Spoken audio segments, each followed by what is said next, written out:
Nosso tema é penalidades para quem pratica alienação parental. Sobre isso nós vamos falar depois da vinheta.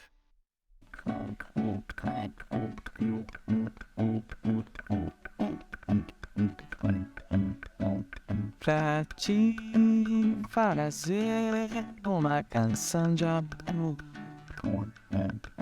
Antes de entrar no tema da nossa conversa, eu preciso pedir a vocês que façam a inscrição no nosso canal e que ativem as notificações. Assim vocês vão ficar sabendo em primeira mão toda vez que um vídeo for lançado e toda vez que um podcast estiver disponível na sua plataforma de preferência, tá? Faz a sua inscrição, curta, compartilhe com seus amigos e vamos nós!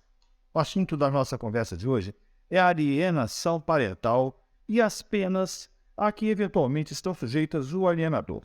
A alienação parental é seguramente uma das maiores crueldades que uma mãe ou um pai podem fazer com seu próprio filho.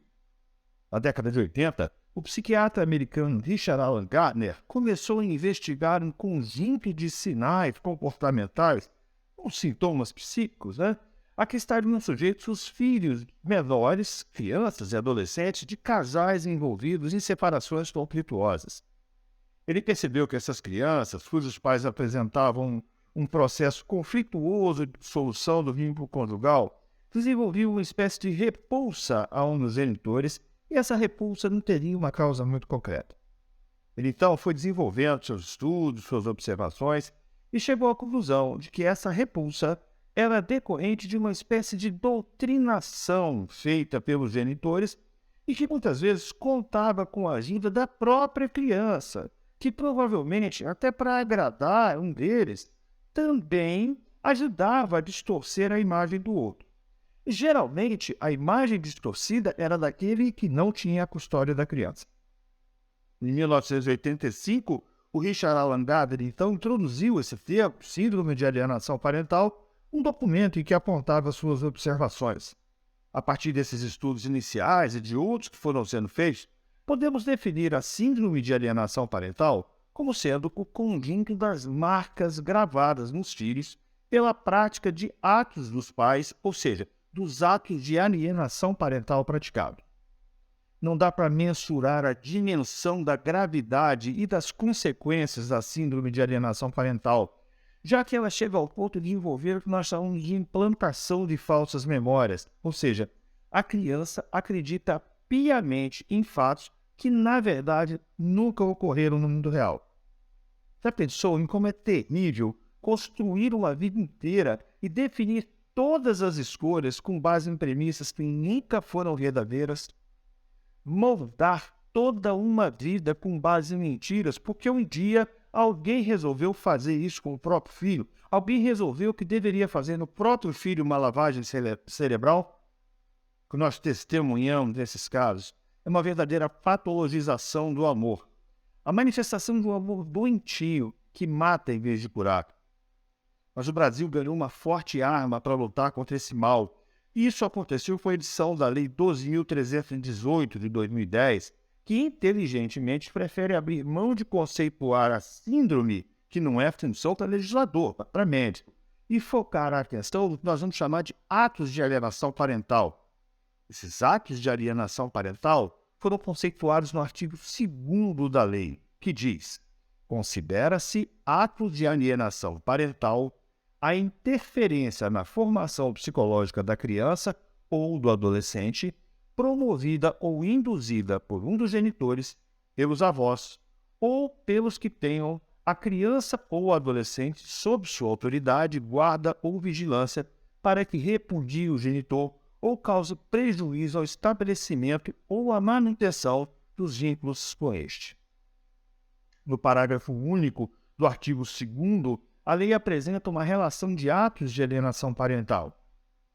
Realizar campanha de desqualificação da conduta do genitor no exercício da paternidade ou da maternidade, dificultar o exercício da autoridade parental, dificultar o contato da criança ou do adolescente com o genitor, dificultar o exercício do direito regulamentado de convivência familiar, omitir deliberadamente ao genitor informações pessoais relevantes sobre a criança sobre o adolescente, inclusive escolares, médicas e alterações de endereço também.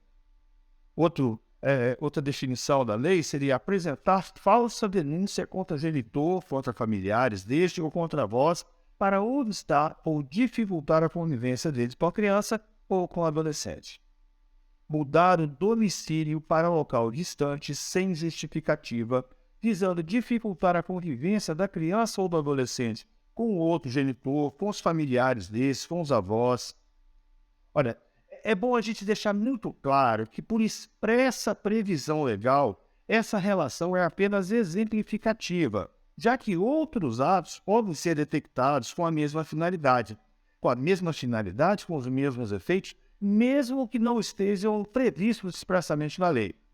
O que verdadeiramente determina, então, a prática de atos de alienação parental não é a sua tipificação, mas a intenção de comprometer os vínculos com o outro genitor, ainda e de forma inconsciente.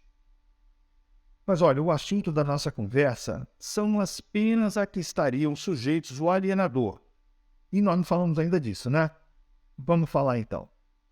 A nossa lei, na verdade, não abre um capítulo próprio para tratar do apenamento dos alienadores, até porque não se trata de uma lei feita com o escopo de punir quem já praticou um ato. Muito pelo contrário, é uma lei feita com o escopo de impedir que esses atos aconteçam e proteger a verdadeira vítima, que não é o genitor alienado, mas é a própria criança. Nessa linha, vamos dar uma olhada no que diz o artigo 4º da Lei de Alienação Parental. Artigo 4º, declarado indício de ato de alienação parental, a requerimento ou de ofício, em qualquer momento processual, em ação autônoma ou incidentalmente, o processo terá tramitação prioritária e o juiz determinará com urgência, ouvido o Ministério Público, as medidas provisórias necessárias para a preservação da integridade psicológica da criança ou do adolescente, inclusive para assegurar sua convivência com o genitor ou viabilizar a efetiva reaproximação entre ambos, se for o caso. Vejam bem, basta o simples indício de alienação para que o juiz seja forçado a determinar medidas de urgência para preservar a integridade psicológica da criança e o seu convívio com o genitor alienado. Constatada a efetiva prática de atos de alienação parental, é que se aplica, então, as disposições do artigo 6º da Lei de Alienação Parental. Vamos ver o que diz o artigo 6º. Caracterizados atos típicos de alienação parental ou qualquer conduta que dificulte a convivência da criança ou adolescente com o genitor, em ação autônoma ou incidental, o juiz poderá, cumulativamente ou não, sem prejuízo da decorrente responsabilidade civil ou criminal e da ampla utilização de instrumentos processuais aptos a inibir ou atenuar seus efeitos, segundo a gravidade do caso, 1. Declarar a ocorrência de alienação parental e advertir o alienador. Inciso 2º, ampliar o regime de convivência familiar em favor do genitor alienado. Inciso 3º, estipular multa ao alienador.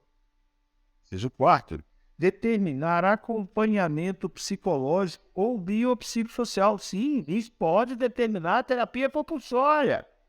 Inciso 5º, determinar a alteração da guarda para a guarda compartilhada, ou, se a guarda for compartilhada, a sua inversão para unilateral em favor do genitor alienado.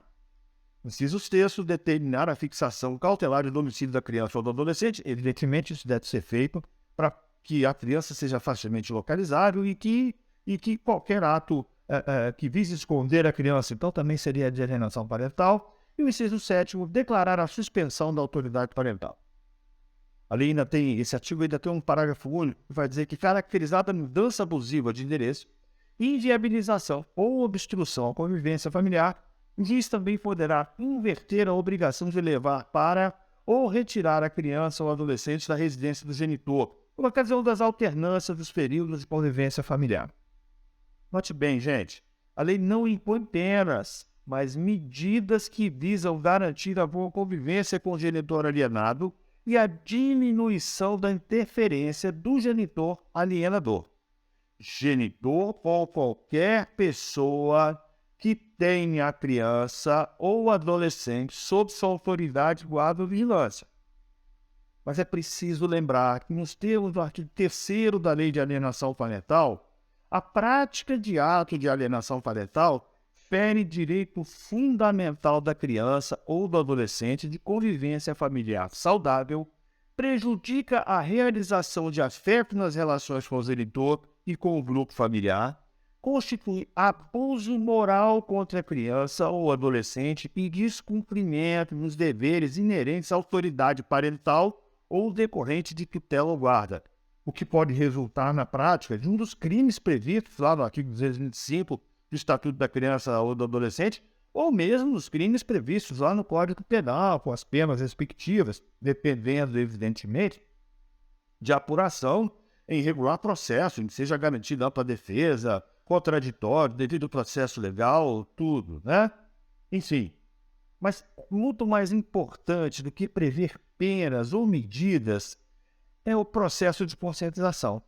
Os pais precisam começar a entender que não há espaço para disputa e que os filhos não podem ser usados como armas ou como escudos numa guerra que não é deles.